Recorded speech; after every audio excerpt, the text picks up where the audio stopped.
রবীন্দ্রনাথের সমস্ত উপন্যাসের মধ্যে এই উপন্যাসটি আমার মতো অনেকেরই জীবনের বাইবেল। মানে বাইবেল বলাটা বারবারই বলবো, আমার খুব প্রিয় শেষের কবিতা।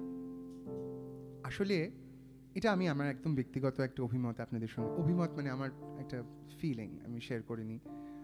আমার বারবার মনে হয়েছে শেষের কবিতা পড়তে গিয়ে, আমি জানি বিপ্লবদা আমার সঙ্গে সহমত নাও হতে পারেন, লাবণ্যর ওই শোভনলালের সঙ্গে বিয়েটা না আমি একদম মেনে নিতে পারিনি। কীরকম যেন আমার লেগেছিল। লাবণ্যকে না আমার ভীষণ একজন I felt she was quite an iron lady in her decision, যে অমিত তোকে বিয়ে করবো না, যা, মানে অমিতও বিয়ে করেনি, অমিতকে তোকে বিয়ে করে নিয়েছিল। এই লাবণ্য বিয়েটা করে না যেন সব গোলমাল পাকিয়ে দিল। তার মধ্যে আবার ভাবলাম যে মানে যে জায়গাটা বেছেছি, লাবণ্যের যে অনুভূতি শোভনলালকে নিয়ে, সেটা যে কত আধুনিক, কত বছর আগের লেখা একটা উপন্যাস, এখনো মানে আমার ভাবতে ভালো লাগে। আমি লাবণ্যের সঙ্গে অনেকটা একমত, যেভাবে ও শোভনলালকে মেনে নিয়েছে। এখন বুঝতে পারি কেন মেনে নিয়েছে, কিন্তু আগে যখন পড়তাম খুব মনে হতো যে এ কি, কেন বিবাহটার কি খুব প্রয়োজন ছিল। আসুন আমরা একটু শেষের কবিতার সঙ্গে আলাপ করি। আমি যে অংশটি পড়ছি তা রবীন্দ্রনাথের নাম দিয়েছিলেন শেষের কবিতায় মুক্তি বলে একটি অংশ। উপন্যাসের শেষের দিকে ওই চিঠি এসেছে লাবণ্যর হাতে, শোভনলালের লেখা, সেখান থেকে আপনাদের একটু পড়ে শোনাচ্ছি।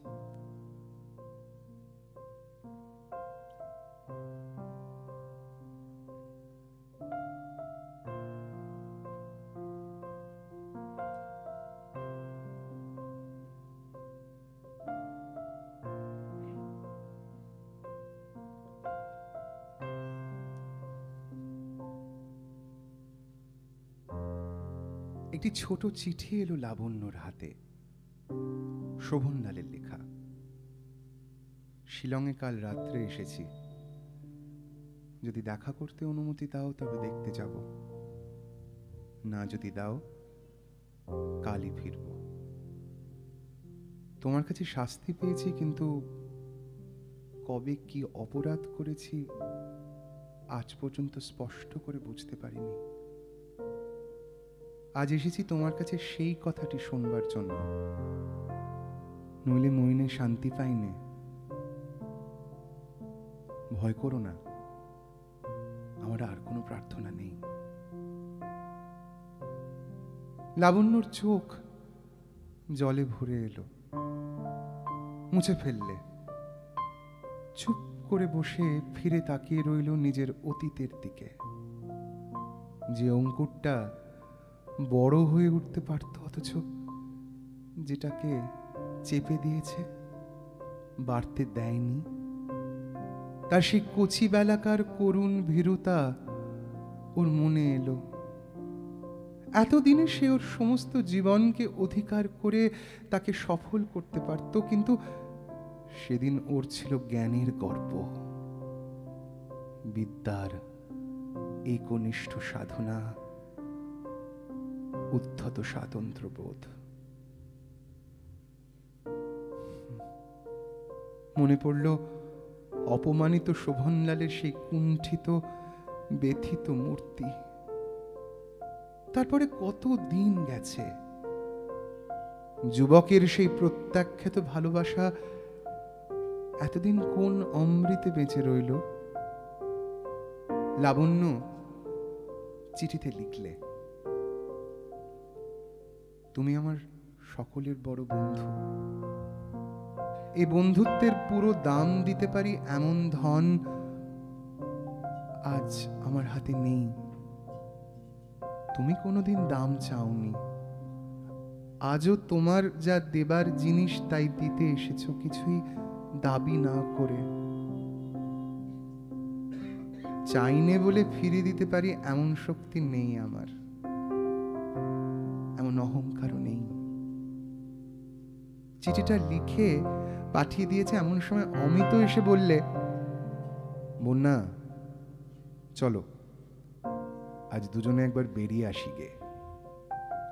অমিত ভয়ে ভয়েই বলেছিল, ভেবেছিল লাবণ্য আজ হয়তো যেতে রাজি হবে না।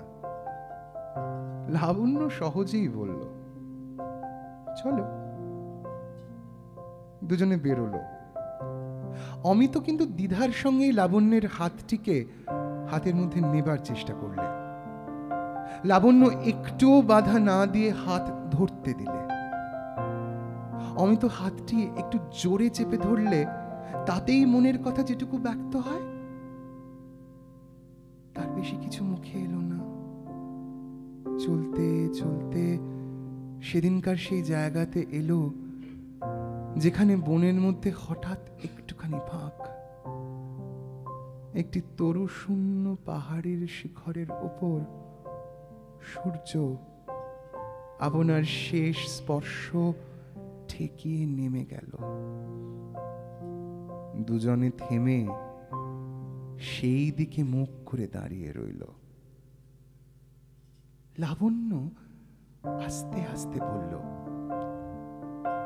একদিন একজনকে যে আংটি পরিয়েছিলে আমাকে দিয়ে আজ সে আংটি খোলালে কেন? অমিত ব্যথিত হয়ে বললে, তোমাকে সব কথা বোঝাবো কেমন করে বন্য? সেদিন যাকে আংটি পরিয়েছিলুম আর যে আজ সেটা খুলে দিলে, তারা দুজনে কি একই মানুষ? লাবণ্য বললে, তাদের মধ্যে একজন সৃষ্টিকর্তার আদরে তৈরি আর আরেকজন তোমার অনাদরে গড়া। অমিত বললে, কথাটা সম্পূর্ণ ঠিক নয়। যে আঘাতে আজকের কেটি তৈরি তার দায়িত্ব কেবল আমার একলার নয়। কিন্তু মিতা, নিজেকে যে একদিন সম্পূর্ণ তোমার কাছে উৎসর্গ করেছিল তাকে তুমি আপনার করে রাখলে না কেন? যে কারণেই হোক, আগে তোমার মুঠো আলগা হয়েছে, তারপরে 10-এর মুঠোর চাপ পড়েছে ওর উপরে, ওর মূর্তি গেছে বদলে। তোমার মন একদিন হারিয়েছে বলেই 10-এর মনের মতো করে নিজেকে সাজাতে বসলো। মিতা, মিতা, আজ তো দেখিও বিলিতি দোকানের পুতুলের মতো। সেটা সম্ভব হতো না যদি ওর হৃদয় বেঁচে থাকতো। থাকেও সব কথা। তোমার কাছে আমার একটা প্রার্থনা আছে, রাখতে হবে। বলো। নিশ্চয়ই রাখবো। অন্তত সপ্তাহখানেকের জন্য তোমার দলকে নিয়ে তুমি চেরাপুঞ্জিতে বেরিয়ে এসো। ওকে ওকে আনন্দ দিতে নাও যদি পারো, ওকে আমোদ দিতে পারবে। অমিত একটুখানি চুপ করে থেকে বললে, আচ্ছা। তারপরে লাবণ্য অমিতর বুকে মাথা রেখে বললে, একটা কথা তোমাকে বলি মিতা, আর কোনোদিন হয়তো বলা হবে না। তোমার সঙ্গে আমার যে অন্তরের সম্বন্ধ, তা নিয়ে তোমার লেশমাত্র দায় নেই।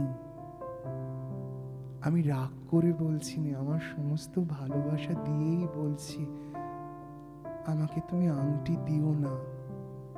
কোনো চিহ্ন রাখবার কিছু দরকার নেই।